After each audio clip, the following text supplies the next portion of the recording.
विष दे 300 कुकुरंकु मारिदेले 9 जनक विरोध रे केस रुजु कला पुलिस।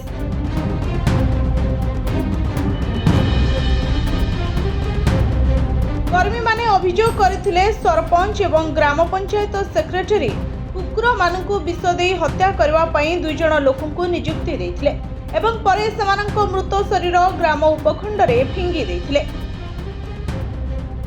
तेलंगानार हनुमकोंडा रे प्राय 300 बुला कुकुरंकु हत्या करबा अभियोग रे 9 जनक विरोध रे मामला रुजु करा जायछि।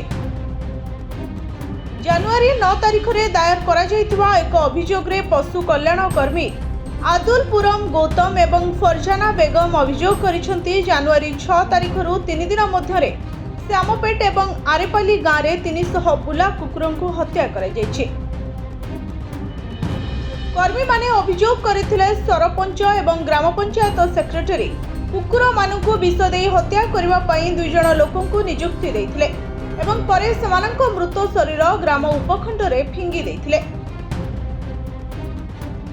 अभियोग आधार रे श्यामपेट थाना पुलिस प्राणी प्रति निष्ठुरता निवारण आईन 1960 एवं अन्यान्य आईन प्रासंगिक धारा अनुसार एक मामला रुजु करिछे। पुलिस कहिछि एहार तदंत जारी रहिछे। विभिन्न समय रे कुकुरंकु मारिबा अभियोग होई आछे।